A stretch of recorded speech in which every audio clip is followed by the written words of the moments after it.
Hello cooking crazy channel में तमारुं स्वागत है। आज बनावीशुं जन्माष्टमी निमित्ते प्रसाद में देवाती पंजीरी रेसिपी।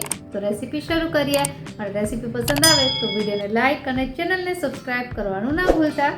तो पंजरी बनाववा माटे मैं अहीं 2 टेबलस्पून जेटला आखा धाणा लीधा छे। तमे घरमां पड़ेली कोईपण चमचीनुं माप लई शको अने वधारे प्रमाणमां बनावी होय तो वाटकानुं माप पण लई शको। हवे आपणे एने एक पेનમાં राखी देशुं अने आखा धाणा करતાં અડધા પ્રમાણમાં એટલે કે 2 ટેબલસ્પૂન આખા ધાણા હોય તો 1 ટેબલસ્પૂન જેટલી વરિયાળી ઉમેરવાની છે। હવે આપણે અહીં મીડિયમ ટુ લો ગેસની ફ્લેમ પર આ બંને વસ્તુને શેકી લેવાની છે।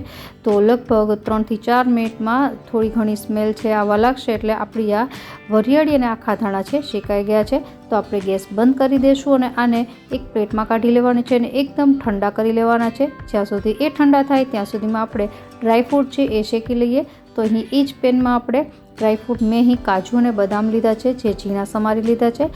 તમે કોઈ પણ બીજું ડ્રાયફ્રૂટ જેમ કે મખાણા છે, અંજીર છે એ પણ ઉમેરી શકો। હવે આપણે 1 ચમચી જેટલું ઘી ઉમેરી અને એને શેકી લેશું। તો એ પણ મીડિયમ ટુ લો ગેસની ફ્લેમ પર 2 થી 3 મિનિટમાં શેકાઈ જશે। તો આપણે હવે ગેસ બંધ કરી દઈશું અને આ ડ્રાયફ્રૂટને એકદમ ઠંડા થાય ત્યારબાદ યુઝ કરીશું। હવે આ ડ્રાયફ્રૂટ શેક્યા છે ત્યાં સુધીમાં આપણે જે આખા ધાણા અને વરિયાળી શેક્યા હતા એ પણ ઠંડા થઈ ગયા છે। તો એને મિક્સર જારમાં એડ કરી દઈશું અને ત્યારબાદ पंजरीमां મીઠાશ ઉમેરવા માટે મેં અહીં 1 ટેબલસ્પૂન જેટલી ખાંડ ઉમેરી છે। એને આપણે આની સાથે દળી લેશું। જો તમારી પાસે દળેલી ખાંડ હોય તો તમે એને પાછળથી ઉમેરી શકો। મારી પાસે ન હતી એટલે મેં આની સાથે જ પીસી લીધી છે।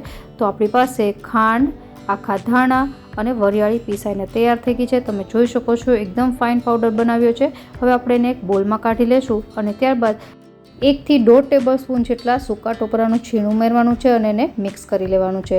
તો મિક્સ કરીને તૈયાર કરી દીધું છે। હવે સૌથી છેલ્લે ઉમેરીશું 1/4 ટીસ્પૂન જેટલા સુવાદાણાનો પાવડર। સુવાદાણાનો પાવડર છે એ જો તમારી પાસે ન હોય તો તમે ન ઉમેરો તો ચાલે। મારી પાસે હતો એટલે મેં ઉમેર્યો છે।